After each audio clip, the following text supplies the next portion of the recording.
ਵਾਹਿਗੁਰੂ ਜੀ ਕਾ ਖਾਲਸਾ, ਵਾਹਿਗੁਰੂ ਜੀ ਕੀ ਫਤਿਹ। ਪਰਮ ਸਨਮਾਨਯੋਗ ਗੁਰੂ ਪਿਆਰੇ ਗੁਰੂ ਸਵਾਰੇ ਗੁਰਮੁਖ ਜਨੋ, ਸਿੱਖ missionary college ਵੱਲੋਂ ਚੱਲ ਰਹੀ ਰੋਜ਼ਾਨਾ ਆਨਲਾਈਨ ਗੁਰਮਤਿ ਕਲਾਸ ਵਿੱਚ ਆਪ ਸਾਰਿਆਂ ਨੂੰ ਜੀ ਆਇਆਂ। ਸਾਡੀ ਅੱਜ ਦੀ ਵਿਚਾਰ ਚਰਚਾ ਦਾ ਵਿਸ਼ਾ ਹੈ ਗੁਰਬਾਣੀ ਦਾ ਆਧਾਰ ਇੱਕ ਓਂਕਾਰ। ਇਹ ਸੇਵਾ ਨਿਭਾ ਰਹੇ ਹਨ ਵੀਰ ਤੇਜਿੰਦਰ ਸਿੰਘ ਜੀ ਦਿੱਲੀ ਤੋਂ। मैं बेनती कर रहा हाँ वीर तेजिंदर सिंह जी को कि अपना इस विषय में शुरू कर।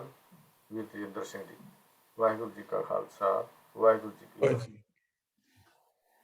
एक ओंकार सतनाम करता पुरख निर्भव निर्वैर अकाल मूरत अजूनी सर्वं गुर प्रसाद।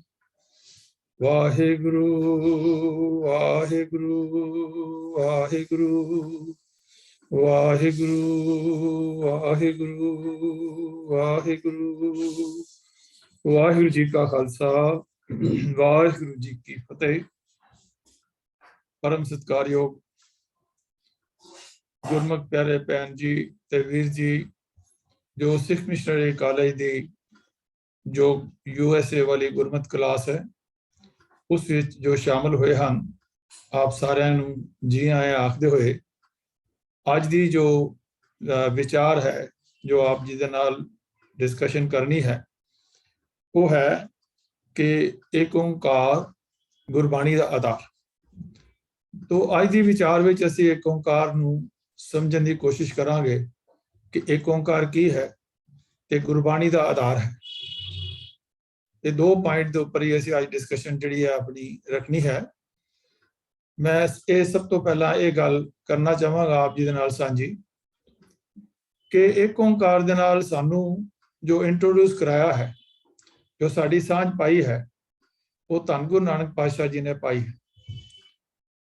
जदों उन्होंने जपजी दी बाणी उचारण की तो उस तो पहला सानू वाकफियत कराई कि वो किस परमात्मा की गल कर रहे हैं जिस दे नाल वो आप जुड़े हैं और सारे इस लोकाई नू उस दे नाल जोड़न दा उन्हां दा प्रयोजन है। तो हुणे असी मूल मंत्र का उचारण किया है जो श्री गुरु ग्रंथ साहिब विच जिहड़ा है वो दर्ज है पहले पन्ने दे उत्ते।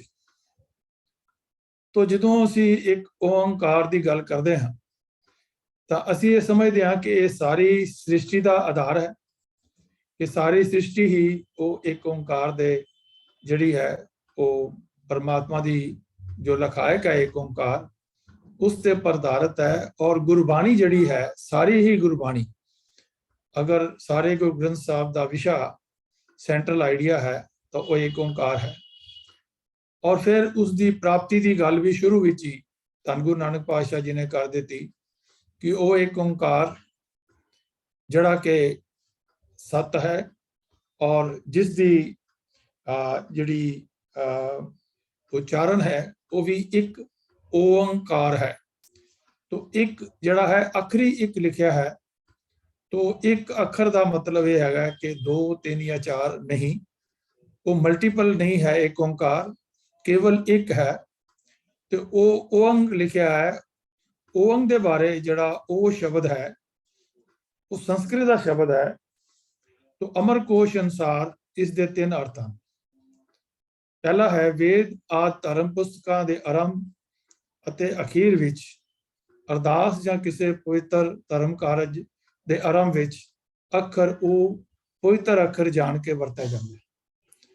और दूसरा है कि किसी हुक्म या प्रश्न आदर के उत्तर विच आदर अते सत्कार नाल जी हाँ आखना। सो ओ दा अर्थ है, ओम दा अर्थ है जी हाँ। ओ दा मतलब ब्रह्म। तीसरा जो अर्थ किया गया है वो है ब्रह्म। इन्हां विचों किहड़ा अर्थ शब्द इत्थे लिया जाना है, इस नूं दृढ़ करन लई शब्द ओम दे पहला एक लिख दिता है।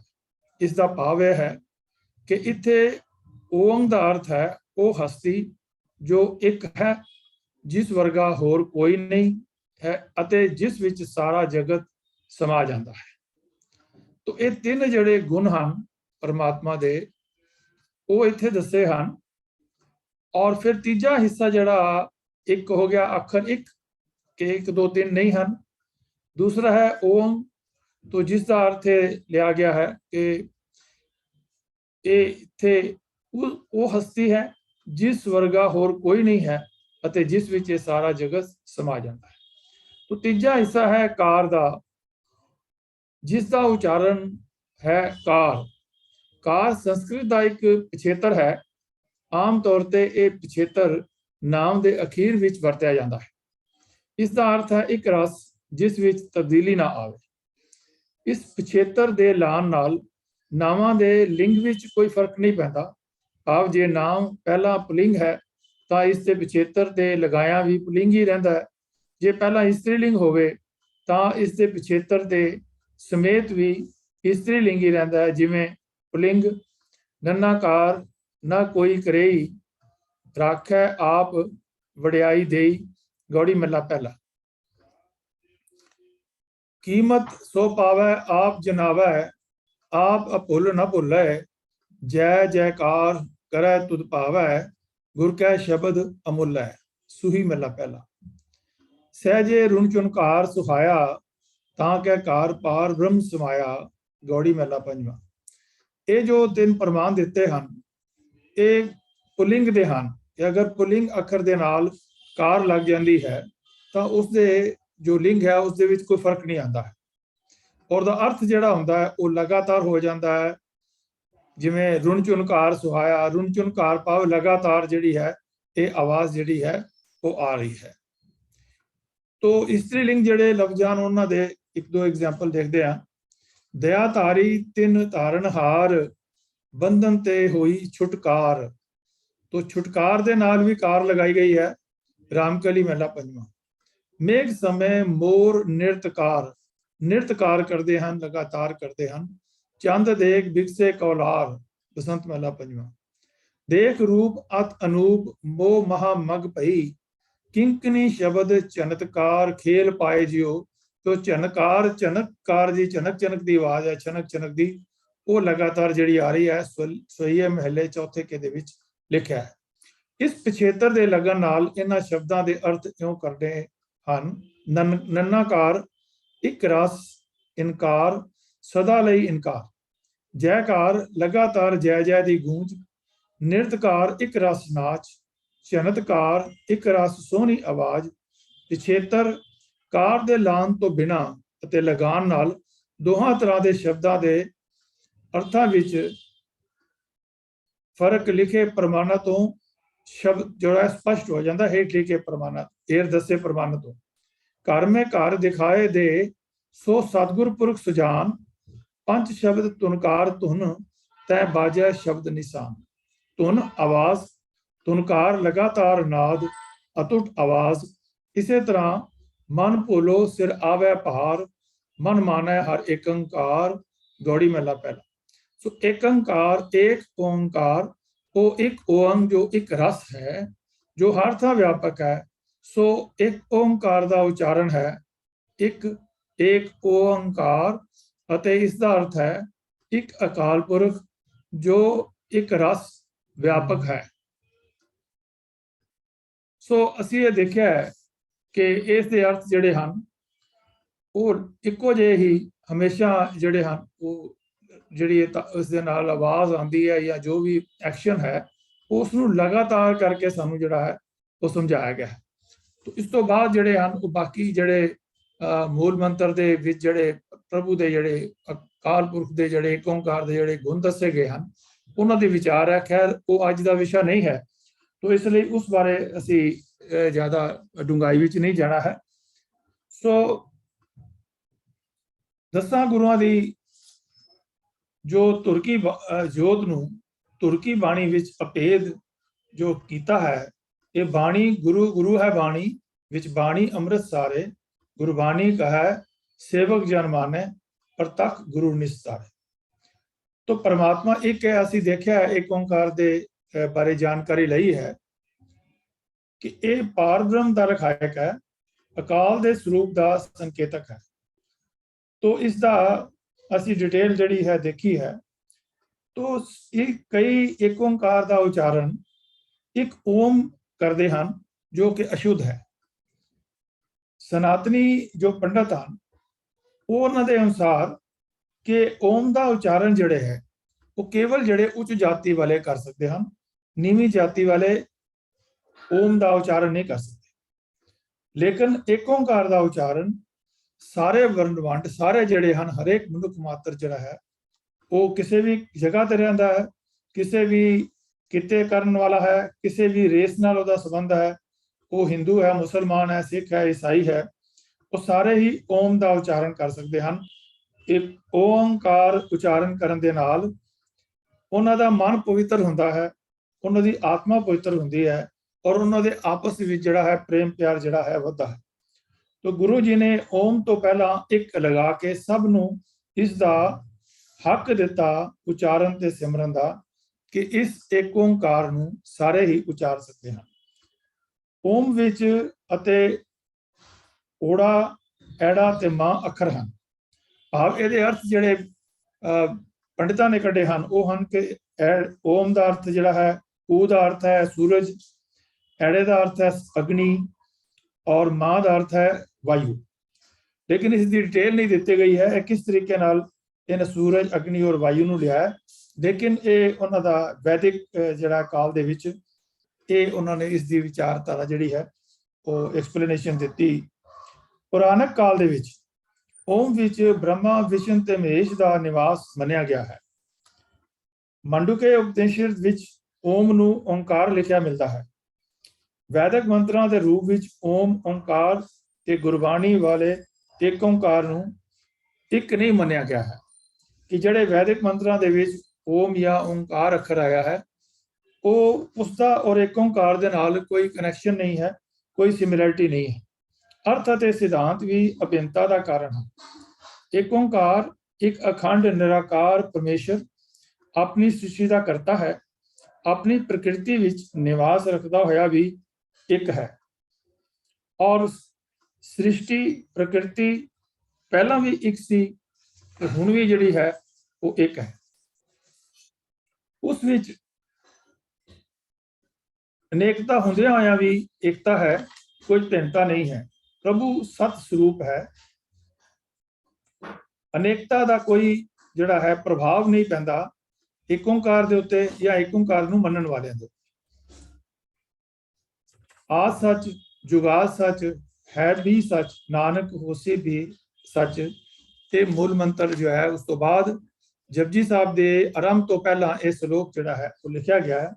तो ये एक ओंकार की ही जिहड़ी है व्याख्या है कि वह आद तो है, मुढ़ तो है, जुगां दे आरंभ तो भी सच सी, हुण भी सच है ते अगों भी जिहड़ा है एक ओंकार जिहड़ा है वो सत रहेगा, उहदे च कोई चेंज नहीं आएगा। स्पष्ट है एक ओंकार केवल एक ईश्वर है, उसकी रची हुई कुदरत है ते उसकी कुदरत का विस्तार है, अनक विस्तार एक ते पए। तो एक सर्व गुरबाणी का एक ओंकार जो सारी गुरबाणी का तुरा है, इस वास्ते सतगुरु जी ने फरमाया है इस एके का जाने प्यो, आपे करता आपे देव।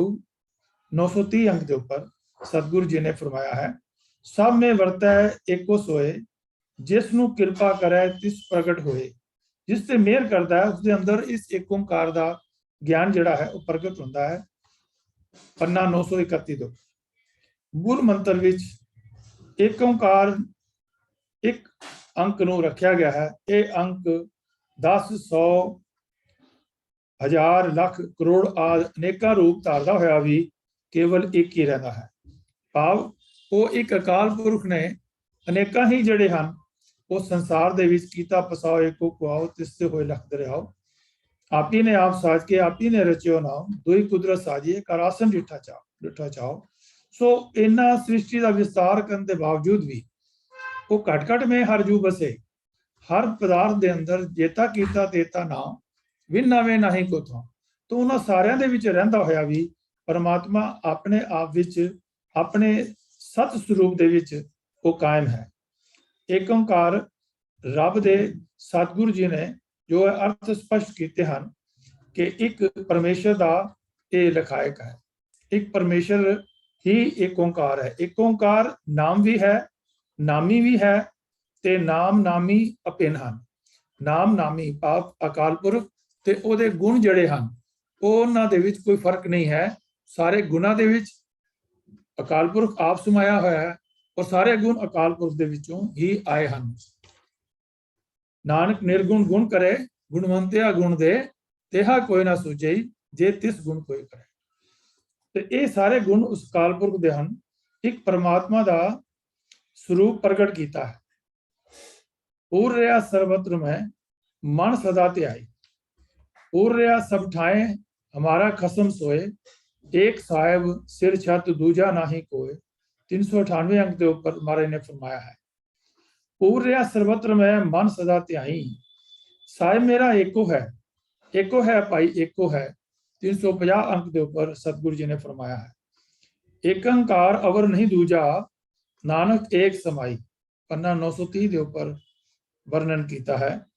एकम एकंकार निराला, अमर अजोनी जात न जाला, अगम गोचर रूप न रेख्या, खोजत खोजत घट घट देखिया। 838 839 अंक के ऊपर सतगुरु जी ने यह सानू समझाया है। तो सतगुरु जी होर बख्शिश करते हैं कि अकाल पुरख एक ओंकार जो है वो सारी ही सृष्टि का करता है। आपे पट्टी कलम आप, ऊपर लेख भी तू, एको कही है नानका दूजा का है।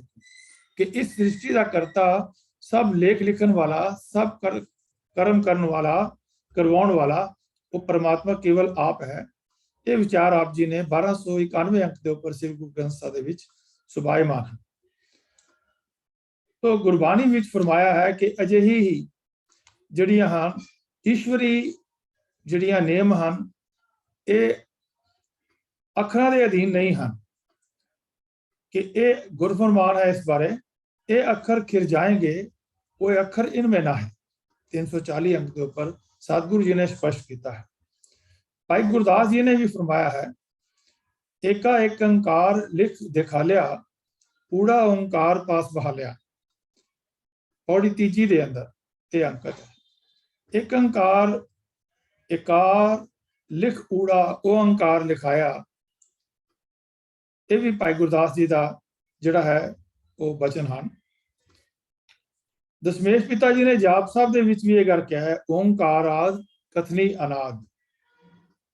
गुरबाणी का कथन है, ओंकार ब्रह्म उत्पत्त, ओंकार किया जिन चित, ओंकार सैल जुग भय, ओंकार भेद निर्मय, ओंकार आकार कर पौन पानी बेसंतर धारे, ओंकार आकार विछोड़िया चंद सूरज दोए जोत सवारे, खानी चार बंधान कर लख 84 जून द्वारे, इकस जून विच जिया जंत अगंत अपारे। कोट बिशन की ने अवतार, कोट ब्रह्मंड जाके धर्मसाल, कोट महेश उपाय समाए, कोट ब्रह्मे जग साजन लाए। पौन पानी गोविंद हमारा, वर्ण न साको गुण विस्तार। तो ऐसा धनी गोविंद हमारा, वर्ण साको गुण विस्तारा। 1156 अंक के ऊपर ये विराजमान हैं महाराज दे अमोल वचन। सो गुरबाणी का ओंकार निर्गुण सरगुण सिद्धांत पुरातन भारती सिद्धांत नालों भिन्न है।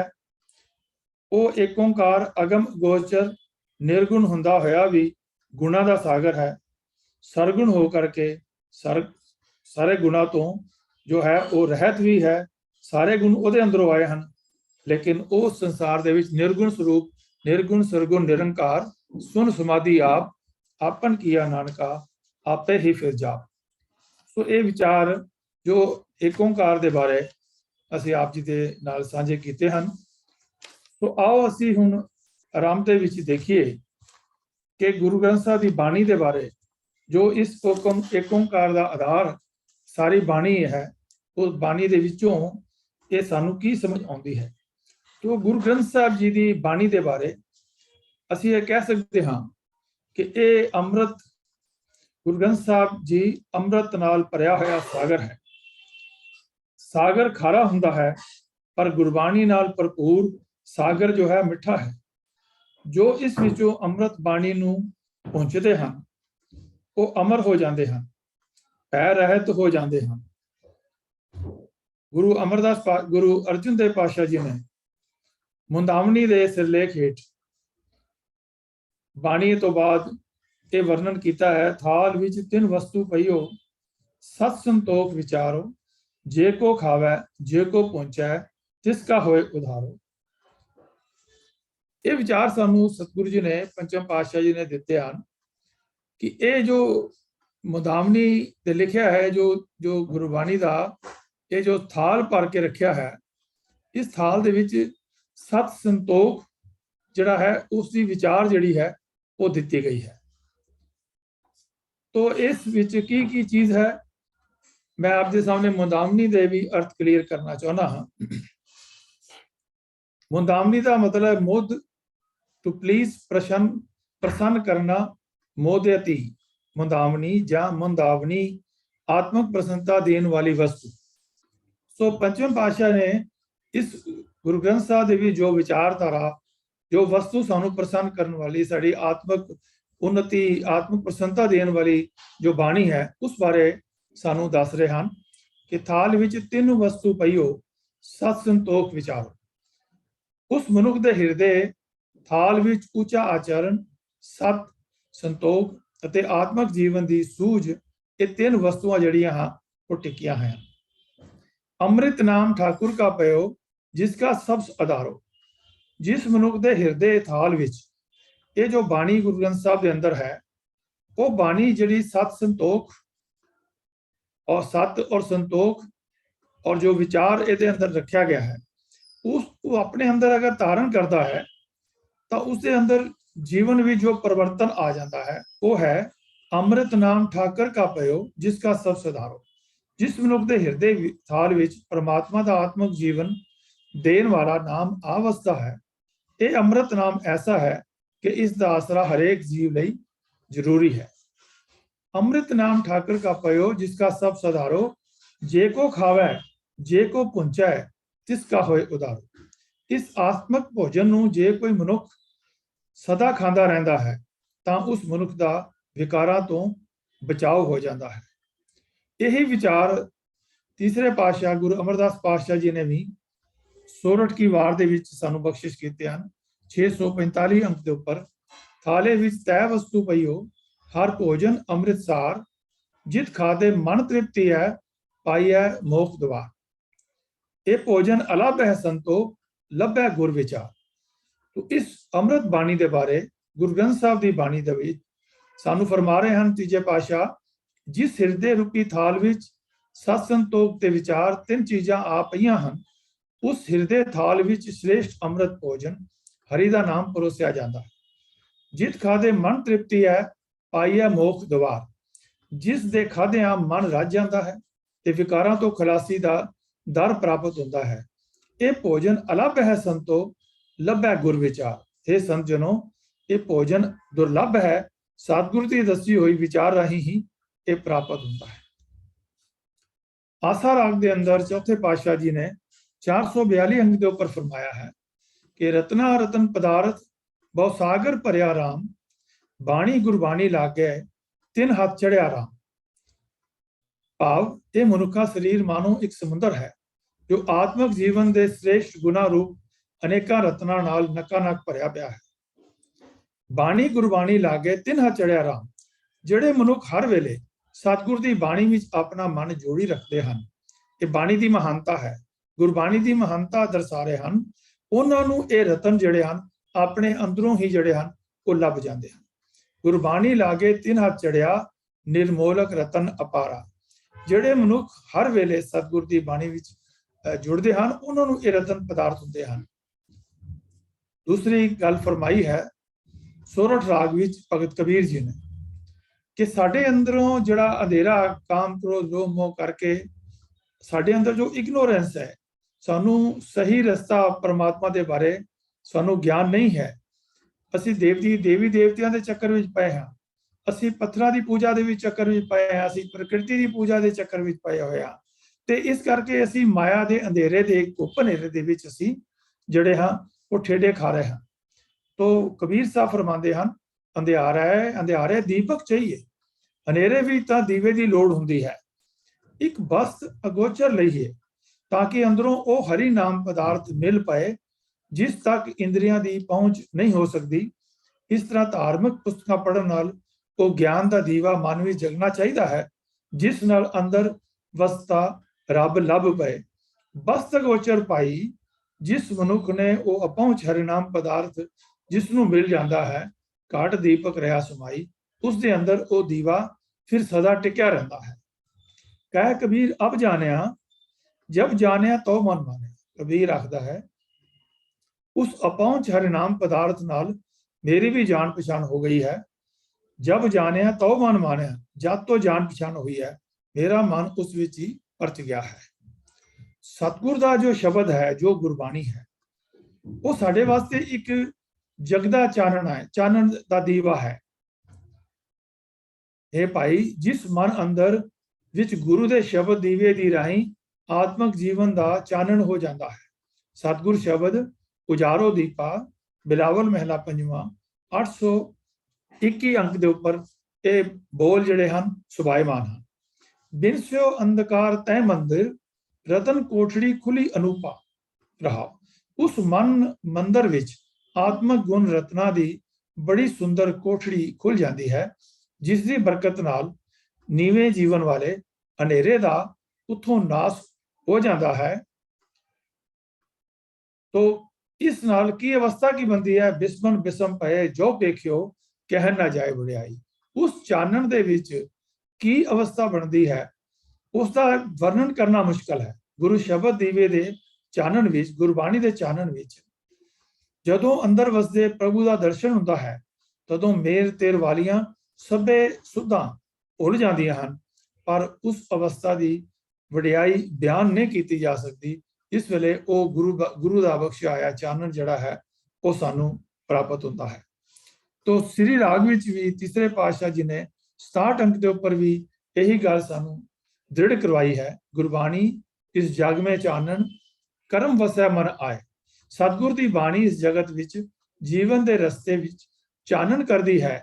ਇਹ ਬਾਣੀ ਪਰਮਾਤਮਾ ਦੀ ਮਿਹਰ ਨਾਲ ਹੀ ਮਨੁੱਖ ਦੇ ਮਨ ਵਿੱਚ ਆ ਵਸਦੀ ਹੈ। ਮਨ ਰੇ ਨਾਮ ਜਪੋ ਸੁਖ ਹੋਏ। ਇਹ ਮੇਰੇ ਮਨ, ਇਸ ਗੁਰਬਾਣੀ ਦੇ ਚਾਨਣ ਵਿੱਚ ਉਸ ਪਰਮਾਤਮਾ ਦਾ ਨਾਮ ਜਪ, ਨਾਮ ਜਪਣ ਨਾਲ ਹੀ ਆਤਮਕ ਆਨੰਦ ਮਿਲਦਾ ਹੈ। ਗੁਰਪੂਰਾ ਸਰਾਈਏ ਸਹਿਜ ਮਿਲੇ ਪ੍ਰਭ ਸੋਏ। ਰਹਾਉ, ਸਿਮਰਨ ਦੀ ਦਾਤ ਗੁਰੂ ਤੋਂ ਮਿਲਦੀ ਹੈ। ਇਸ ਵਾਸਤੇ ਪੂਰੇ ਗੁਰੂ ਨੂੰ ਧੰਨ ਧੰਨ ਆਖਣਾ ਚਾਹੀਦਾ ਹੈ। ਗੁਰੂ ਦੀ ਸ਼ਰਨ ਪਿਆ ਮਨੁੱਖ ਆਤਮਕ ਅਡੋਲਤਾ ਵਿੱਚ ਟਿਕਦਾ ਹੈ ਤੇ ਮਨੁੱਖ ਉਹ ਪਰਮਾਤਮਾ ਉਸ ਮਨੁੱਖ ਨੂੰ ਮਿਲ ਪੈਂਦਾ ਹੈ। ਤੋ ਸਤਿਗੁਰੂ ਜੀ ਨੇ ਸਾਨੂੰ ਗੁਰਬਾਣੀ ਦੀ ਮਹਿਮਾ ਜਿਹੜੀ ਹੈ ਉਹ ਦਰਸਾਈ ਹੈ। ਅੰਮ੍ਰਿਤ ਬਾਣੀ ਨੂੰ, ਗੁਰਬਾਣੀ ਇਸ ਜਗ ਮੇ ਚਾਨਣ, ਅਸੀਂ ਹੁਣੇ ਵਿਚਾਰ ਕੀਤਾ ਹੈ। ਅੰਮ੍ਰਿਤ ਬਾਣੀ ਨੂੰ ਅੰਤःਕਰਨ ਵਿੱਚ ਸਿੰਚਣ ਨਾਲ ਕੀ ਹੁੰਦਾ ਹੈ, ਅਸਰ ਕੀ ਹੁੰਦਾ ਹੈ ਇਸ ਗੁਰਬਾਣੀ ਦਾ, ਕਿ ਮਨ ਦੇ ਵਿੱਚੋਂ ਸੰਕਲਪ ਔਰ ਵਿਕਲਪ ਜਿਹੜੇ ਹਨ ਉਹ ਮਿਟ ਜਾਂਦੇ ਹਨ, ਉਹ ਦੂਰ ਹੋ ਜਾਂਦੇ ਹਨ, ਔਰ ਸਾਡੇ ਅੰਦਰ ਜਿਹੜੀ ਹੈ ਉਹ ਇੱਕ ਖੇੜੇ ਵਾਲੀ ਅਵਸਥਾ ਜਿਹੜੀ ਉਹ ਬਣ ਜਾਂਦੀ ਹੈ। ਗੁਰਬਾਣੀ ਦੇ ਜਾਪ ਸਿਮਰਨ ਨਾਲ ਤਿੰਨੇ ਤਾਪ ਜਿਹੜੇ ਹਨ ਉਹ ਦੂਰ ਹੋ ਜਾਂਦੇ ਹਨ। ਆਦ ਵਿਆਦ ਉਪਾਦ, ਆਦੀਆਂ ਵਿਆਦੀਆਂ ਉਪਾਦੀਆਂ ਜਿਹੜੀਆਂ ਹਨ, ਇਹ ਤਿੰਨੇ ਤਾਪ ਗੁਰਬਾਣੀ ਵੀ ਸਾਨੂੰ ਫਰਮਾਇਆ ਕਿ ਤੀਨੇ ਤਾਪ ਨਿਵਾਰਨ ਹਾਰਾ, ਦੁੱਖ ਅੰਤਾ ਸੁਕਰਾਸ, ਤਾਂ ਕੋ ਬਿਗਨ ਨ ਕੋ ਲਾਗੇ, ਜਾਂ ਕਿ ਪ੍ਰਭ ਆਗੇ ਅਰਦਾਸ। ਕਿ ਪ੍ਰਭੂ ਅੱਗੇ ਅਰਦਾਸ ਕਰਕੇ, ਗੁਰਬਾਣੀ ਦੇ ਗੁਰੂ ਨਾਲ ਜੁੜ ਕਰਕੇ, ਗੁਰਬਾਣੀ ਪੜ੍ਹ ਕੇ ਸਾਡੇ ਅੰਦਰੋਂ ਇਹ ਗਿਆਨ ਪ੍ਰਾਪਤ ਹੁੰਦਾ ਹੈ, ਔਰ ਇਹ ਆਦ ਵਿਆਦ ਉਪਾਦ ਜਿਹੜੇ ਸਾਡੇ ਆਤਮਿਕ ਸਰੀਰਕ ਔਰ ਉਪਾਦੀਆਂ ਜਿਹੜੇ ਰੋਗ ਹਨ, ਇਹ ਸਾਰੇ ਦੂਰ ਹੋ ਜਾਂਦੇ ਹਨ। ਪੰਜ ਕਲੇਸ਼ਾਂ ਬਾਰੇ ਵੀ ਵਿਚਾਰ ਜਿਹੜੀ ਹੈ ਉਹ ਸਾਡੇ ਸਾਹਮਣੇ ਹੈ ਕਿ ਵਿਦਵਾਨਾਂ ਨੇ 5 ਕਲੇਸ਼ ਵੀ ਲਿਖੇ ਹਨ ਸੰਸਕ੍ਰਿਤ ਗ੍ਰੰਥਾਂ ਵਿੱਚ। ਇੱਕ ਹੈ ਊੜਾ ਅਵਿਦਿਆ, ਅਸਲੀਅਤ ਨਾ ਸਮਝਣੀ, ਉਲਟੀ ਸਮਝਣੀ, ਅਸੀਮਤਾ, ਦੇਹ ਧਨ ਸੰਬੰਧੀ ਆਦਿਕ ਵਿੱਚ ਅਹੰਤਾ, ਅਹੰਕਾਰ ਆਉਣਾ, ਰਾਗ ਪਦਾਰਥਾਂ ਵਿੱਚ ਪ੍ਰੇਮ, द्वेष, वैर विरोध, अभिनिवेश। तो अभिनिवेश जो है ये थोड़ा जा मुश्किल शायद लगेगा सुनने वालिਆਂ ਨੂੰ। अभिनिवेश ना करन योग कर्मां ਨੂੰ ਜਾਣ ਕੇ ਵੀ, योग कर्मां ਨੂੰ ਨਾ ਜਾਣ ਕੇ ਵੀ ਹੱਠ ਨਾਲ ਉਹਨਾਂ ਵਿੱਚ ਮਨ ਲਾਉਣਾ ਅਤੇ ਮੌਤ ਮਰਨ ਤੋਂ ਡਰਨਾ। तो ਇਹ ਜਿਹੜੇ ਪੰਜ ਕਲੇਸ਼ ਜਿਹੜੇ ਹਨ, ਗੁਰਬਾਣੀ ਦੇ ਜਾਪ ਦੇ ਨਾਲ, ਗੁਰਬਾਣੀ ਦੇ ਸਿਮਰਨ ਨਾਲ, ਗੁਰਬਾਣੀ ਨਾਲ ਜੁੜਨ ਦੇ ਨਾਲ ਇਹ ਪੰਜ ਕਲੇਸ਼ ਜਿਹੜੇ ਹਨ ਇਹ ਮਿਟ ਜਾਂਦੇ ਹਨ ਔਰ ਅਗਿਆਨਤਾ ਦਾ ਖਤਮ ਹੋ ਜਾਂਦਾ ਹੈ, ਗਿਆਨ ਦਾ ਪ੍ਰਕਾਸ਼ ਹੋ ਜਾਂਦਾ ਹੈ। ਮਨ ਸੁਖ ਸਹਿਜ ਅਵਸਥਾ ਵਿੱਚ ਇਕਾਗਰ ਹੋ ਜਾਂਦਾ ਹੈ, ਗੁਰਮੁਖ ਕਟੀ ਰਾਹ ਤੇ ਪੈ ਜਾਂਦਾ ਹੈ। ਸਤਨਾਮ ਪ੍ਰਭ ਕਾ ਸੁਖਦਾਈ ਹਿਰਦੇ ਵਿੱਚ ਵਸ ਗਿਆ। ਉਹ ਇਹ ਲੋਕ ਸੁਖੀਏ ਤੇ ਫਿਰ ਉਸਦੇ ਪਰਲੋਕ ਸੁਹੇਲੇ ਬਣ ਜਾਂਦੇ ਹਨ। ਗੁਰਬਾਣੀ ਵਿੱਚ ਮਿਥਿਹਾਸਕ ਕਥਾ ਕਹਾਣੀਆਂ ਦੇ ਨਾਲ ਜੁੜਨ ਦੀ ਗੱਲ ਨਹੀਂ ਆਖੀ ਗਈ, ਨਾ ਹੀ ਜਰ ਜੋਰੂ ਜ਼ਮੀਨ ਲਈ ਯੁੱਧਾਂ ਦਾ ਵਰਣਨ ਲਿਖਿਆ ਗਿਆ ਹੈ, ਨਾ ਨਿਰਗੁਣ ਸਰਗੁਣ ਦਾ ਖੰਡਨ ਮੰਡਨ ਕੀਤਾ ਗਿਆ ਹੈ। तो गुरबाणी ਦੇ ਵਿੱਚ ਸਿੱਧਾ ਇੱਕ ਓੰਕਾਰ ਦੇ ਨਾਲ ਜੁੜਨ ਦਾ ਜਿਹੜਾ ਹੈ ਉਹ ਸਾਨੂੰ ਸੰਦੇਸ਼ ਦਿੱਤਾ ਗਿਆ, ਸਾਨੂੰ ਗੁਰੂ ਨੇ ਇਹ ਮੱਤ ਦਿੱਤੀ ਹੈ, ਸਾਨੂੰ ਇਹ ਚਾਨਣਾ ਦਿੱਤਾ ਹੈ। तो ਨਿਰਾਸ਼ਵਾਦ, ਮਿਥਿਆ ਸਿਧਾਂਤ ਨੂੰ ਕੋਈ ਥਾਂ ਨਹੀਂ ਹੈ। ਜਿਹਦੇ ਨਾਲ ਨਿਰਾਸ਼ਾ ਪੈਦਾ ਹੋਵੇ ਜਾਂ ਜਿਹਦੇ ਨਾਲ ਝੂਠ ਦਾ ਫੈਲਾਅ ਹੋਵੇ, तो ऐसी कोई चीज़ भी ਸਾਨੂੰ ਜਿਹੜੀ ਹੈ ਗੁਰੂ ਸਾਹਿਬ ਨੇ ਉਹਦੇ ਨਾਲ, ਗੁਰੂ ਗ੍ਰੰਥ ਸਾਹਿਬ ਦੇ ਵਿੱਚ, ਬਾਣੀ ਦੇ ਵਿੱਚ ਸਾਨੂੰ ਨਹੀਂ ਜੋੜਿਆ। ਗੁਰਬਾਣੀ ਸਾਨੂੰ ਲੁੱਕ ਫਾਰਵਰਡ ਦੀ ਗੱਲ ਸਿਖਾਉਂਦੀ ਹੈ ਕਿ ਅਗਾਂਹ ਕੋ ਤਰਾਂਗ, ਪਿੱਛਾ ਫੇਰ ਨਾ ਮੋਢੜਾ, ਸੇਜ ਅਵੇਹਾ ਬਾਦ, ਬੌਰ ਨਾ ਹੋਵੀ ਜਨਮੜਾ। ਤੇ ਸਾਨੂੰ ਅੱਗੇ ਨੂੰ ਫਾਰਵਰਡ, ਲੁੱਕ ਫਾਰਵਰਡ ਕਰਨ ਵਾਸਤੇ, ਉਦਮ ਕਰਨ ਵਾਸਤੇ ਸਾਨੂੰ ਪ੍ਰੇਰਨਾ ਮਿਲਦੀ ਹੈ। ਉਦਮ ਕਰਦਿਆਂ ਜਿਉ ਤੂੰ, ਕਮਾਉਂਦਿਆਂ ਸੁਖ ਪਹੁੰਚ, ਧਿਆਇਂਦਿਆਂ ਤੂੰ ਪ੍ਰਭ ਮਿਲ, ਨਾਨਕ ਉਤਰੀ ਚਿੰਤ। तो ਸਾਨੂੰ ਐਸਾ ਉਪਦੇਸ਼ ਜੋ ਹੈ ਉਹ ਗੁਰਬਾਣੀ ਦੇ ਵਿੱਚੋਂ ਸਾਨੂੰ ਮਿਲਦਾ ਹੈ। ਗੁਰਬਾਣੀ ਨੇ ਭ੍ਰਾਂਤੀ ਨੂੰ, ਗਿਆਨ ਦੀ ਵੱਡਣੀ, ਵਹਿਮ ਭਰਮ ਤੇ ਕੂੜੇ ਨੂੰ ਸਾਫ਼ ਕੀਤਾ ਹੈ। ਗੁਰਬਾਣੀ ਵਿੱਚ ਬ੍ਰਹਮ ਵਿੱਚ ਨਿਰਕਾਰ ਪਾਰ ਬ੍ਰਹਮ ਦਾ ਸਤ ਸਰੂਪ ਵਰਣਨ ਕੀਤਾ ਹੈ। ਗੁਰਬਾਣੀ ਨੇ ਪਹਿਲੀ ਵਾਰ ਸਪਸ਼ਟ ਨਿਰਣੇ ਪੂਰਵਕ ਕਥਨ ਕੀਤਾ ਹੈ, ਏਕ ਓੰਕਾਰ ਤੋਂ ਗੁਰਪ੍ਰਸਾਦ ਤੱਕ, ਜੋ ਅਕਾਲ ਪੁਰਖ ਨਿਰਾਕਾਰ ਹੈ, ਸਹਿਭੰਗ ਹੈ, ਸਵੈ ਪ੍ਰਕਾਸ਼ ਹੈ, ਕੇਵਲ ਇੱਕ ਹੈ, ਨਿਰਭਉ ਨਿਰਵੈਰ, ਕਾਲ ਰਹਿਤ ਅਕਾਲ ਹੈ। ਏਕੋ ਹੈ ਭਾਈ ਏਕੋ, ਬੜੀ ਉੱਚੀ ਆਵਾਜ਼ ਨਾਲ ਗੁਰਬਾਣੀ, ਗੁਰੂ ਗ੍ਰੰਥ ਸਾਹਿਬ ਦੀ ਗੁਰਬਾਣੀ ਸਾਨੂੰ ਉਸ ਏਕ ਓੰਕਾਰ ਦੇ ਨਾਲ ਜੋੜਦੀ ਹੈ, ਜੋ ਕਿ ਇਸ ਗੁਰਬਾਣੀ ਦਾ ਆਧਾਰ ਹੈ। ਏਕੋ ਹੈ ਭਾਈ ਏਕੋ ਹੈ, ਸਾਹਿਬ ਮੇਰਾ ਏਕੋ ਹੈ, ਕਿ ਦੋ ਨਹੀਂ, ਤਿੰਨ ਨਹੀਂ, ਚਾਰ ਨਹੀਂ, ਇੱਕੋ ਹੀ ਹੈ। और एक कौन है? एक ओंकार है। उस परमात्मा के बारे सानू होर ज्ञान दिता कि उस परमात्मा ने अपने आप नू पहला साजा, साचे ते पवना पया, पवने ते जल होए, जल ते त्रिभुवन साजिया, घट घट जो समोए। तो आप ही ने आप साजिया, आप ही ने रचियो नाओ, दुई कुदरत साजिया, कर आसन डिठो चाओ। आसा की वार दे विच सतगुरु जी ने सानू स्पष्ट करके समझाया। तो वाहिगुरु अगम अगोचर, सर्व व्यापक, समर्थ है, निराकार है और शुद्ध ज्ञान है। उस निरंकार का शुद्ध ज्ञान है। अगम अगोचर, पकड़िया गुर शब्दी, पड़भागी गोबिंद गजिया। तो परमात्मा का नाम साढ़े अंदर जड़ा है उसनू दृढ़ कराया। इस वास्ते गुरबाणी नू तुर की बाणी, प्रभ की बाणी, गोबिंद की बाणी, खसम की बाणी, सच की बाणी, सतगुर की बाणी, ब्रह्म बाणी, अमृत बाणी किया गया है। सची बाणी नू श्वास श्वास सिमरन करन दी आग्या है। तुर की बाणी आई, तिन सगली चिंत मिटाई, अमृत बाणी तत् वखाणी। गुरमुख आखी गुरमुख जाति, सुरत सुरती करम ध्याई। 1243 अंक के उपर ये बोल हैं। नित उठ गावो प्रभ की बाणी, पन्ना 1340 के उपर ये बोल जिहड़े हैं अंकित हैं। 8 पैर हर सिमरो प्राणी, जप मन मेरे गोबिंद की बाणी। आ साधु जन नाम रसन वखाणी, जैसी में आवे खसम की बाणी। तैसरा करी ज्ञान वे लालो, आवो सिख सतगुर के प्यारे, गावो सच्ची बाणी। 920 अंक के उपर ਆਨੰਦ ਸਾਹਿਬ ਦੇ ਵਿੱਚ ਗੁਰੂ ਅਮਰਦਾਸ ਪਾਤਸ਼ਾਹ ਜੀ ਨੇ ਸਾਨੂੰ ਗਿਆਨ ਬਖਸ਼ਿਸ਼ ਕੀਤਾ ਹੈ। ਸਤਿਗੁਰ ਕੀ ਬਾਣੀ ਸਤ ਸਤ ਕਰ ਜਾਨੋ ਗੁਰਸਿੱਖੋ, ਹਰ ਕਰਤਾ ਆਪ ਮੋਹ ਕਢਾਏ। ਇਹ ਮੋਹ ਕਢਾਈ ਹੈ, ਗੁਰੂ ਦੇ ਮੂੰਹੋਂ ਕਢਾਈ ਗਈ ਹੈ। ਅਕਾਲ ਪੁਰਖ ਨੇ ਆਪ ਪ੍ਰੇਰਣਾ ਕਰਕੇ ਗੁਰਸਿੱਖੋ ਹਰ ਕਰਤਾ ਆਪ ਮੋਹ ਕਢਾਏ। 308 ਅੰਕ ਦੇ ਉੱਪਰ ਇਹ ਬੋਲ ਸੁਭਾਏਵਾਨ ਬੋਲੇ ਸਾਹਿਬ ਕਿਆ ਬਾਣੇ, ਦਾਸ ਬਾਣੀ ਬ੍ਰਹਮ ਵਖਾਣਾ। ਆਪ ਇਹ ਜੋ ਬਾਣੀ ਜਿਸ ਦੇ ਨਾਲ ਗੁਰਸਿੱਖ ਨੂੰ ਜੋੜਿਆ ਗਿਆ ਹੈ, ਜਿਸ ਨੇ ਗੁਰਸਿੱਖ ਦਾ ਸਾਰੇ ਮਨੁੱਖਤਾ ਦਾ ਕਲਿਆਣ ਕਰਨਾ ਹੈ, ਤਾਂ ਉਸ ਬਾਰੇ ਸਾਨੂੰ ਇਹੀ ਜਿਹੜੀ ਹੈ ਬਖਸ਼ਿਸ਼ ਕੀਤੀ ਹੈ। ਔਰ ਇਹ ਵੀ ਸਾਨੂੰ ਸਮਝਾਇਆ ਹੈ ਕਿ ਗੁਰੂ ਜਿਹੜਾ ਹੈ, ਗੁਰੂ ਦੇ ਅੰਦਰ ਅਕਾਲ ਪੁਰਖ ਨੇ ਸਮਾ ਕਰਕੇ ਇਹ ਸਾਨੂੰ ਬਖਸ਼ਿਸ਼ ਕੀਤੀ ਹੈ ਕਿ ਗੁਰ ਮੈਂ ਆਪ ਸਮੋਏ ਸ਼ਬਦ ਵਰਤਾਇਆ। ਮਲਾਰ ਕੀ ਵਾਰ ਦੇ ਵਿੱਚ 1279 ਅੰਕ ਦੇ ਉੱਪਰ ਇਹ ਵਰਣਨ ਕੀਤਾ ਹੈ, ਗੁਰ ਮੈਂ ਆਪ ਸਮੋਏ ਸ਼ਬਦ ਵਰਤਾਇਆ। ਪ੍ਰਭੂ ਆਪਣੇ ਆਪ ਨੂੰ ਗੁਰੂ ਵਿੱਚ ਲੀਨ ਕਰਕੇ ਆਪਣਾ ਸ਼ਬਦ ਭਾਵ ਸੁਨੇਹਾ ਇਹ ਗੁਰਬਾਣੀ ਰੂਪ ਸਾਰੇ ਜਗਤ ਵਿੱਚ ਵੰਡਿਆ ਹੈ। ਸੱਚੇ ਹੀ ਪਤਿਆਏ ਸੱਚ ਸਮਾਇਆ। ਤੇ ਗੁਰੂ ਜਿਸ ਸਦਾ ਕਾਇਮ ਰਹਿਣ ਵਾਲੇ ਇੱਕ ਓੰਕਾਰ ਵਿੱਚ ਪਤੀਜ ਕੇ ਸਦਾ ਸਿਰ ਪ੍ਰਭੂ ਵਿੱਚ ਹੀ ਜੁੜਿਆ ਰਹਿੰਦਾ ਹੈ। ਤੋ ਸਾਨੂੰ ਇਹ ਦੱਸਿਆ ਕਿ ਉਹ ਇੱਕ ਓੰਕਾਰ ਪਰਮਾਤਮਾ ਹੈ, ਉਹ ਆਪ ਇੱਕ ਹੈ ਤੇ ਅਨੰਤ ਵਿਸਤਾਰ ਏਕ ਤੇ ਪਏ। ਏਕ ਅਰਾਧ ਪ੍ਰਾਚਿਤ ਗਏ।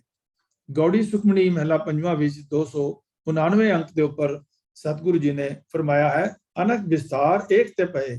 ਜਗਤ ਦੇ ਅਨੇਕਾਂ ਹੀ ਪ੍ਰਸਾਰੇ ਜਿਹੜੇ ਹਨ ਇੱਕ ਪ੍ਰਭੂ ਤੋਂ ਹੀ ਹੋਏ ਹਨ। ਏਕ ਅਰਾਧ ਪ੍ਰਾਚਿਤ ਗਏ। ਇੱਕ ਪ੍ਰਭ ਨੂੰ ਸਿਮਰਿਆ ਪਾਪ ਨਾਸ਼ ਹੋ ਜਾਂਦੇ ਹਨ। ਮਨ ਤਨ ਅੰਤਰ ਏਕ ਪ੍ਰਭ ਰਾਤਾ। ਜਿਸ ਮਨੁੱਖ ਦੇ ਮਨ ਤੇ ਸਰੀਰ ਵਿੱਚ ਇੱਕ ਪ੍ਰਭੂ ਹੀ ਪਰੋਤਾ ਗਿਆ ਹੈ, ਇੱਕ ਓੰਕਾਰ ਹੀ ਪਰੋਤਾ ਗਿਆ ਹੈ, ਉਹ ਮਨੁੱਖ ਸਤਿਗੁਰ ਦੇ ਸ੍ਰੇਸ਼ਟ ਸ਼ਬਦ ਦੀ ਰਾਹੀਂ ਜਗਤ ਨੂੰ ਜਿਹੜਾ ਹੈ ਉਹ ਸਵਾਰਦਾ ਹੈ। ਉੱਤਮ ਸ਼ਬਦ ਗੁਰੂ ਦੇ ਸ੍ਰੇਸ਼ਟ ਸ਼ਬਦ ਦੀ ਰਾਹੀਂ ਸਵਾਰਨ ਹਾਰਾ ਜਗਤ ਨੂੰ ਸੋਹਣਾ ਬਣਾਉਣ ਵਾਲਾ ਪਰਮਾਤਮਾ। ਇਸ ਏਕੇ ਕਾ ਜਾਣੈ ਭਿਓ। ਇਸ ਪ੍ਰਭੂ ਦਾ ਇਹ ਭੇਤ ਜਾਣ ਲੈਂਦਾ ਹੈ। ਆਪੇ ਕਰਤਾ ਆਪੇ ਦੇਉ, ਕਿ ਪ੍ਰਭੂ ਆਪ ਹੀ ਸਾਰੇ ਜਗਤ ਦਾ ਪੈਦਾ ਕਰਨ ਵਾਲਾ ਹੈ। ਏਕ ਓੰਕਾਰ ਆਪ ਹੀ ਸਾਰੀ ਸ੍ਰਿਸ਼ਟੀ ਦਾ ਕਰਤਾ ਹੈ ਔਰ ਪੁਰਖ ਹੈ, ਔਰ ਆਪ ਜੋਤ ਨਾਲ ਇਸ ਚਾਨਣ ਦੇਣ ਵਾਲਾ ਹੈ। ਜੋਤ ਇਸ ਸੰਸਾਰ ਨੂੰ ਚਾਨਣ ਦੇਣ ਵਾਲਾ ਹੈ। ਭਾਵ ਪ੍ਰਭੂ ਆਪ ਹੀ ਇਸ ਜਗਤ ਨੂੰ ਜੀਵਨ ਰਾਹ ਦਿਖਾਉਣ ਵਾਲਾ ਹੈ। ਇੱਕ ਓੰਕਾਰ ਹੀ ਸਾਨੂੰ ਸਾਰੇ ਇਸ ਗੁਰਬਾਣੀ ਦੇ ਰਾਹੀਂ ਆਪਣੇ ਨਾਲ ਜੋੜਨ ਦੇ ਜਿਹੜਾ ਹੈ ਉਹ ਗੁਰੂ ਦੇ ਰਾਹੀਂ ਰਸਤਾ ਦੱਸ ਰਹੇ ਹਨ। ਸਭ ਮੇ ਵਰਤੈ ਇੱਕੋ ਸੋਈ। ਇੱਕ ਪਰਮਾਤਮਾ ਹੀ ਸਭ ਜੀਵਾਂ ਵਿੱਚ ਮੌਜੂਦ ਹੈ। ਘਟ ਘਟ ਮੇ ਹਰ ਜੂ ਬਸੈ ਸੰਤਨ ਕੇ ਉਪਕਾਰ। ਤੋ ਗੁਰਮੁਖ ਵਿਰਲਾ ਬੂਝੇ ਕੋਈ। ਮਾਝ ਕੀ ਵਾਰ ਵੀ ਤੀਜੇ ਪਾਤਸ਼ਾਹ ਜੀ ਨੇ 127 ਅੰਕ ਦੇ ਉੱਪਰ ਇਹ ਫਰਮਾਨ ਸਾਨੂੰ ਬਖਸ਼ਿਸ਼ ਕੀਤਾ ਹੈ। ਸਭ ਮੇ ਵਰਤਾ ਹੈ ਏਕੋ ਸੋਈ। ਗੁਰਮੁਖ ਵਿਰਲਾ ਬੂਝੈ ਕੋਈ। ਨਾਨਕ ਨਾਮ ਰਤੇ ਜਨ ਸੋ ਹੈ। ਕਰ ਕਿਰਪਾ ਆਪ ਮਿਲਾਵਣਿਆ। हे ਨਾਨਕ, ਜਿਹੜੇ ਮਨੁੱਖ ਉਸ ਸਰਵ ਵਿਆਪਕ ਇੱਕ ਓੰਕਾਰ ਦੇ ਨਾਮ ਵਿੱਚ ਮਸਤ ਰਹਿੰਦੇ ਹਨ, ਉਹ ਆਪਣਾ ਜੀਵਨ ਸੁੰਦਰ ਬਣਾ ਲੈਂਦੇ ਹਨ। ਪ੍ਰਭੂ ਮਿਹਰ ਕਰਕੇ ਆਪ ਹੀ ਉਹਨਾਂ ਨੂੰ ਆਪਣੇ ਨਾਲ ਮਿਲਾ ਲੈਂਦਾ ਹੈ। ਜਿਸ ਨੂੰ ਕਿਰਪਾ ਕਰੇ ਤਿਸ ਪ੍ਰਗਟ ਹੋਏ। ਪਰ ਇਹ ਸੂਝ ਉਸ ਮਨੁੱਖ ਨੂੰ ਆਉਂਦੀ ਹੈ ਜਿਸ ਉੱਤੇ ਗੋਪਾਲ ਇੱਕ ਓੰਕਾਰ ਆਪ ਕਿਰਪਾ ਕਰਦਾ ਹੈ। ਗੁਰੂ ਨਾਨਕ ਸਾਹਿਬ ਜੀ ਨੇ ਇਹ ਵਿਚਾਰ ਵੀ ਦਿੱਤੇ ਹਨ ਕਿ ਧਨ ਦੌਲਤ ਦਾ ਲਾਲਚ ਆਤਮਕ ਮੌਤ ਦਾ ਕਾਰਨ ਬਣਦਾ ਹੈ। ਚੰਦਰੇ ਭੈੜੇ ਮਾਇਆਧਾਰੀ ਦੀ ਖੁਸ਼ਾਮਦ ਕਰਨਾ ਆਤਮਕ ਮੌਤ ਦੀ ਹੀ ਨਿਸ਼ਾਨੀ ਹੈ। ਸੋ ਇਸ ਕਰਕੇ ਕੇਵਲ ਪ੍ਰਭੂ ਦੇ ਨਾਲ ਜੁੜਨਾ, ਇੱਕ ਓੰਕਾਰ ਦੇ ਨਾਲ ਜੁੜਨਾ ਹੀ ਜਿਹੜਾ ਹੈ ਉਹ ਬਖਸ਼ਿਸ਼ ਕੀਤਾ ਹੈ। ਭਾਈ ਗੁਰਦਾਸ ਜੀ ਨੇ ਵੀ ਸਾਨੂੰ 15ਵੀਂ ਪੌੜੀ ਦੇ ਵਿੱਚ ਇਹ ਬਖਸ਼ਿਸ਼ ਕੀਤੀ ਹੈ ਕਿ ਮੂਲ ਮੰਤਰ ਦਾ ਗੋਜ ਭੇਦ ਕੀ ਹੈ। ਏਕਾ ਏਕ ਓੰਕਾਰ ਲਿਖ ਦਿਖਾ ਲਿਆ ਕਿ ਏਕੇ ਦੁਆਰਾ ਇੱਕ ਦਾ ਸਰੂਪ ਲਿਖ ਕੇ ਮੂਲ ਮੰਤਰ ਦੇ ਅੰਦਰ ਗੁਰੂ ਨਾਨਕ ਪਾਤਸ਼ਾਹ ਜੀ ਨੇ ਸਾਨੂੰ ਦਿਖਾਇਆ ਹੈ। ਊੜਾ ਓੰਕਾਰ ਪਾਸ ਭਾਲਿਆ, ਉਸ ਉੱਤੇ ਥੋਂ ਓੰਕਾਰ ਇੱਕ ਓੰਕਾਰ ਪਾਸ ਵਾਹਿਆ ਹੈ। ਇੱਕ ਓੰਕਾਰ ਇਕਾਂਗ ਲਿਖ ਊੜਾ ਓੰਕਾਰ ਦਿਖਾਇਆ। 39ਵੀਂ ਪੌੜੀ ਦੇ ਵਿੱਚ 39 ਵਾਰ ਦੀ ਪਹਿਲੀ ਪੌੜੀ ਵਿੱਚ ਬਖਸ਼ਿਸ਼ ਕਰਦੇ ਹਨ ਭਾਈ ਗੁਰਦਾਸ ਜੀ। ਇੱਕ ਦਾ ਸਰੂਪ ਇਕਾਂਗ ਲਿਖ ਕੇ ਉੱਤੇ ਅੱਖਰ ਤੋਂ ਓੰਕਾਰ ਲਿਖਾ ਦਿੱਤਾ। ਇੱਕ ਓੰਕਾਰ ਇਕਾਂਗ ਲਿਖ ਊੜਾ ਓੰਕਾਰ ਦਿਖਾਇਆ। ਸਤਨਾਮ ਕਰਤਾ ਪੁਰਖ ਨਿਰਭਉ ਹੋਏ ਨਿਰਵੈਰ ਸਦਾਇਆ। ਤੋ ਇਹ ਜੋ ਵਿਚਾਰ ਹਨ ਇੱਕ ਓੰਕਾਰ ਦੇ ਬਾਰੇ ਆਪ ਜੀ ਨਾਲ ਜਿਹੜੇ ਹਨ ਉਹ ਸਾਂਝੇ ਕਰ ਰਿਹਾ ਮੈਂ। ਸੋ ਦਸਾਂ ਗੁਰੂਆਂ ਦੀ ਤੁਰਕੀ ਬਾਣੀ ਜੋਤ ਜੋ ਹੈ ਤੁਰਕੀ ਬਾਣੀ ਵਿੱਚ ਅਭੇਦ ਕਰ ਦਿੱਤਾ ਦਸਾਂ ਗੁਰੂਆਂ ਨੇ। ਇਹ ਅਸੀਂ ਹੁਣੇ ਵਿਚਾਰ ਆਪ ਜੀ ਦੇ ਨਾਲ ਕੀਤਾ ਹੈ। ਗੁਰਬਾਣੀ ਗੁਰੂ ਜਿਹੜੀ ਹੈ ਉਹ ਆਪ ਨਹੀਂ ਬੋਲ ਰਹੇ। ਇਹ ਜੋ ਬਾਣੀ ਜੋ ਗੁਰੂ ਗ੍ਰੰਥ ਸਾਹਿਬ ਵਿੱਚ ਹੈ, ਗੁਰੂ ਸਾਹਿਬ ਨੇ ਸਾਨੂੰ ਇਹ ਸਪਸ਼ਟ ਕਰਕੇ ਦੱਸਿਆ ਹੈ ਕਿ ਇਹ ਵਾਹਿਗੁਰੂ ਦਾ ਕਥਨ ਹੈ। ਇਹ ਤੁਰਕੀ ਬਾਣੀ ਹੈ। ਇਹ ਤੁਰਕੀ ਬਾਣੀ ਆਈ ਤਿਨ ਸਗਲੀ ਚਿੰਤ ਮਿਟਾਈ। ਬਾਣੀ ਗੁਰੂ ਗੁਰੂ ਹੈ ਬਾਣੀ ਵਿੱਚ ਬਾਣੀ ਅੰਮ੍ਰਿਤ ਸਾਰੇ। ਅਸੀਂ ਵਾਹਿਗੁਰੂ ਦੇ ਹੁਕਮ ਵਿੱਚ ਬਾਣੀ ਦਾ ਕਥਨ ਕਰ ਰਹੇ ਹਾਂ। ਅਕਾਲ ਪੁਰਖ ਦਾ ਹੁਕਮ ਗੁਰਬਾਣੀ ਰਾਹੀਂ ਪ੍ਰਗਟ ਹੁੰਦਾ ਹੈ। ਗੁਰਬਾਣੀ ਵਿੱਚ ਬ੍ਰਹਮ ਗਿਆਨ ਭਰਿਆ ਹੋਇਆ ਹੈ। ਹਉ ਆਪੋ ਬੋਲ ਨਾ ਜਾਣਦਾ, ਮੈਂ ਕਹਿਆ ਸਭ ਹੁਕਮਾਓ ਜੀਓ। ਸ੍ਰੀ ਗੁਰੂ ਗ੍ਰੰਥ ਸਾਹਿਬ ਦੇ ਪੰਨਾ 763 ਦੇ ਉੱਪਰ ਇਹ ਬੋਲ ਸੁਭਾਇਮਾਨ ਹਨ। ਤਾਂ ਮੈਂ ਕਹਿਆ ਕਹਿਣ ਜਾਂ ਤੁਝੇ ਕਹਾਇਆ। ਪੰਨਾ 566 ਦੇ ਉੱਪਰ ਇਹ ਬੋਲ ਅੰਕਿਤ ਹਨ। ਗੁਰਬਾਣੀ ਦੀ ਪ੍ਰਾਪਤੀ ਕਿਵੇਂ ਹੋਈ? ਇਹ ਅਜੇ ਤੱਕ ਵੀ ਬਾਣੀ ਨੂੰ ਅੰਮ੍ਰਿਤ ਜੋ ਹੈ ਸਾਨੂੰ ਸਾਡੇ ਸਾਹਮਣੇ ਬਾਣੀ ਨੂੰ ਗੁਰੂ ਸਾਹਿਬ ਨੇ ਗੁਰੂ ਨਾਨਕ ਦੇਵ ਜੀ ਨੇ ਆਪਣੀ ਬਾਣੀ ਆਪ ਲਿਖੀ ਤੇ ਸਾਂਭੀ। ਭਗਤਾਂ ਦੀ ਬਾਣੀ ਵੀ ਇਕੱਤਰ ਕੀਤੀ ਤੇ ਸਾਂਭੀ। ਗੁਰਗੱਦੀ ਦੀ ਰਸਮ ਸਮੇਂ ਆਪਣੇ ਤੇ ਦੂਜੇ ਗੁਰੂ ਸਾਹਿਬਾਨ ਨੂੰ ਪਿਓ ਦਾਦੇ ਦਾ ਖਜ਼ਾਨੇ ਦੇ ਰੂਪ ਵਿੱਚ ਭੇਟਾ ਕੀਤੀ। ਪੁਰਾਤਨ ਜਨਮ ਸਾਖੀ ਵਿੱਚ ਇਸ ਬਾਰੇ ਇਹ ਅੰਕਤ ਮਿਲਦਾ ਹੈ। ਤਿਤ ਮਹਿਲ ਜੋ ਸ਼ਬਦ ਹੁਆ ਸੋ ਪੋਥੀ ਗੁਰ ਅੰਗਦ ਜੋਗ ਮਿਲੀ। ਸਮਕਾਲੀ ਧਰਮਾਂ ਦੇ ਗ੍ਰੰਥਾਂ ਨੂੰ ਉਹਨਾਂ ਦੇ ਪੈਗੰਬਰਾਂ ਗੁਰੂਆਂ ਨੇ ਅਵਤਾਰਾਂ ਨੇ ਆਪ ਕਲਮਬੰਦ ਨਹੀਂ ਕੀਤਾ।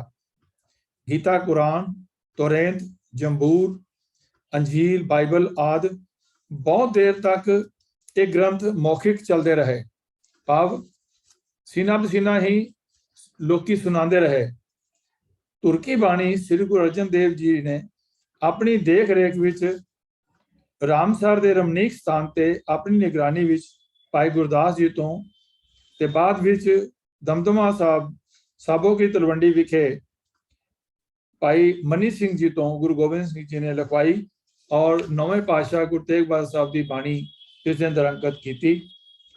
ਇਸ ਬਾਣੀ ਦੇ ਵਿੱਚ ਹਿੰਦੂਆਂ, ਮੁਸਲਮਾਨਾਂ, ਸ਼ੂਦਰਾਂ, ਅਛੂਤਾਂ ਨੂੰ ਇੱਕ ਸੂਤਰ ਵਿੱਚ ਬੰਨ੍ਹ ਦਿੱਤਾ ਤੇ ਸਰਬ ਸਾਂਝੀ ਗੁਰਬਾਣੀ ਦਾ ਉਪਦੇਸ਼ ਸਭ ਨੂੰ ਦਿੱਤਾ।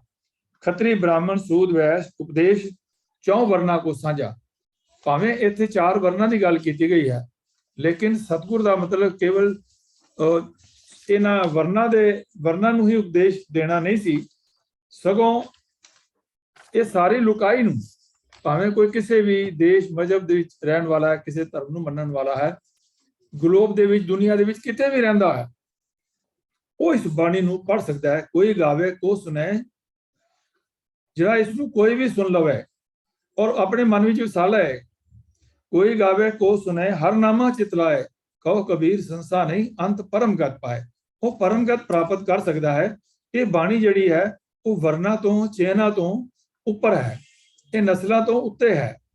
ਤੋ ਇਸ ਦੇ ਵਿੱਚ ਮਹਾਰਾਜ ਨੇ ਜੋ ਬਾਣੀ ਸਾਨੂੰ ਦਿੱਤੀ ਹੈ ਉਹਦੇ ਵਿੱਚ ਇੱਕ ਬੜੀ ਇੰਪੋਰਟੈਂਟ ਗੱਲ ਸਾਨੂੰ ਨੋਟ ਕਰਨ ਵਾਲੀ ਹੈ ਕਿ ਉਹ ਕਿਸੇ ਇੱਕ ਲੈਂਗੁਏਜ ਦੇ ਨਾਲ ਜਿਹੜੀ ਰਿਸਟ੍ਰਿਕਟਡ ਨਹੀਂ ਹੈ। ਭਾਸ਼ਾ, ਭੇਦ, ਪ੍ਰਾਂਤਾਂ ਤੇ ਭੇਦ ਦੀ ਸੀਮਾ ਤੋੜ ਦਿੱਤੀ ਹੈ ਗੁਰੂ ਗ੍ਰੰਥ ਸਾਹਿਬ ਦੀ ਬਾਣੀ ਨੇ, ਜਿਸ ਦਾ ਆਧਾਰ ਇੱਕ ਓਂਕਾਰ ਹੈ।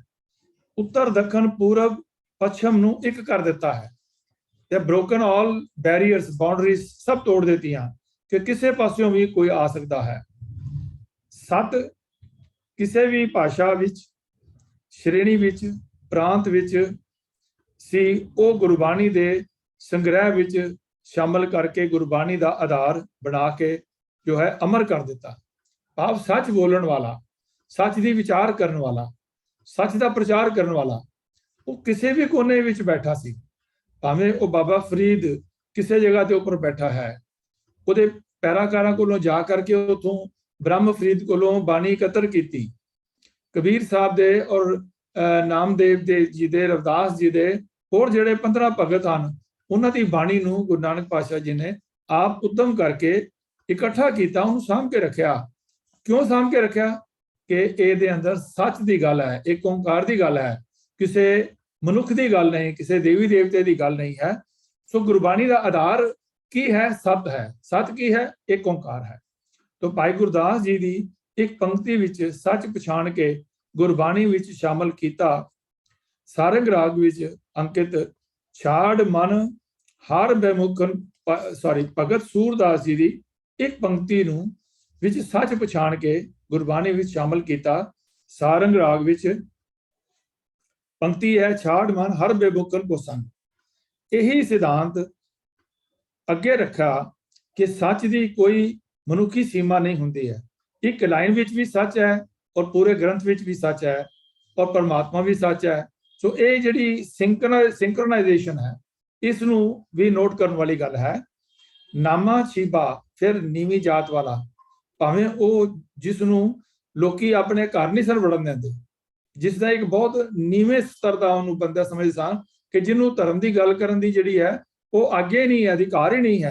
तो ऐसे दी जिहड़ी है शब्द पछानी हौमे जात गवाई, नामा छीबा कबीर जुलाहा, पूरे गुरते गत पाई, ब्रह्म के बेते शब्द पछाने हौमे जात गवाई, सुर नर तिनकी बाणी गावे कोई ना मेटे पाई। भाव ये बाणी जिहड़ी है वो इन्नी महत्वपूर्ण है, इस सच की आवाज इन्नी बुलंद इन्होंने भगतां ने की कि गुरु नानक पातशाह जी ने उस सच की आवाज नूं, जो इस सच का ग्रंथ श्री गुरु ग्रंथ साहब की बाणी विच उन्होंने शामिल किया। और गुरबाणी का सत्कार जिथे बाणी इकत्र की, गुरबाणी दे जदों अपनी जिम्मेवारी दूसरे गुरु साहबान नूं दिती, तो उस वेले जिवें एक गुरबाणी का जो उन्हां दे कोल सी पोथी परमेश्वर का थान, जो उन्होंने अपने कोल आसा हद किताब का, वो किताब दे विच बाणी इकत्र की सीगी, उसनूं दूसरे गुरु साहबान नूं जो है जिम्मेवारी देन लग्या, वो गुरबाणी जिहड़ी आ उन्होंने अगों ट्रांसफर की।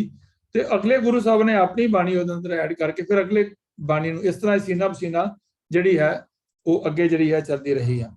तो गुरबाणी का सत्कार अते गुरु साहबान ने, सारे गुरु साहबान ने किया है। शुद्ध उच्चारण अर्थां की कथा गुरु साहब गुरु अर्जन देव महाराज जी मंजी साहब विच आप करते सन कि आप गुरबाणी दे इन्हां भेदां नूं सारे गुरु साहबान अपने जीवन काल दे विच जिथे अपनी बाणी उचारी है, उत्थे उस बाणी नूं अपने तो पहले गुरु साहबान की बाणी की भी विचार जिहड़ी है वो अगे सारी संगतां नूं सुणांदे रहन। तो गुरबाणी के संभाल सत्कार दी गुरु साहब जिहड़े हन वो करते रहे हन।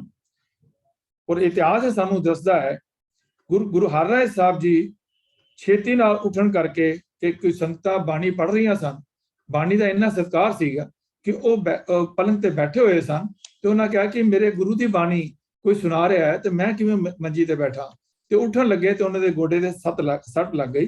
तो जब पूछा गुरु जी तुसीं क्यों उठ गए हो, तुसीं ते आप गुरु हो? कहने लगे नहीं, जिहड़े मेरे गुरु हैं मैं उन्होंने सत्कार करना, उन्होंने बाणी का सत्कार करना है। तो हरगोबिंद साहब जी ने भाई गोपाला जी तो जपजी साहब का पाठ जिहड़ा है वो सुनिया और सत्कार उन्होंने किया। तो ये सानूं दसदा है कि सारे गुरु साहबान सारे गुरबाणी का आदर और सत्कार करते सन।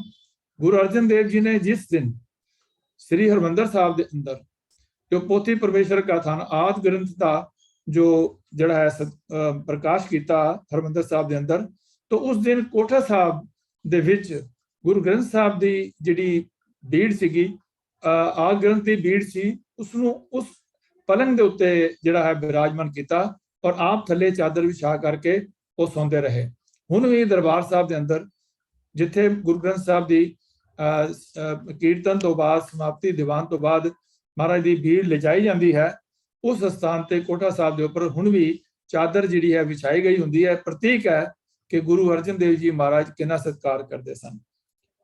तो गुरु तेग बहादुर साहब जी की बाणी ਨੂੰ ਸ਼ਾਮਲ ਕਰਕੇ ਜਿਹੜੀ ਹੈ ਇਹ ਗੁਰੂ ਗ੍ਰੰਥ ਸਾਹਿਬ ਦੀ ਜੋ ਗੁਰੂ ਗੋਬਿੰਦ ਸਿੰਘ ਮਹਾਰਾਜ ਜੀ ਨੇ 7 ਅਕਤੂਬਰ 1708 ਨੂੰ ਨਾਂਦੇੜ ਵਿਖੇ ਸੰਪੂਰਨਤਾ ਬਖਸ਼ਿਸ਼ ਕੀਤੀ।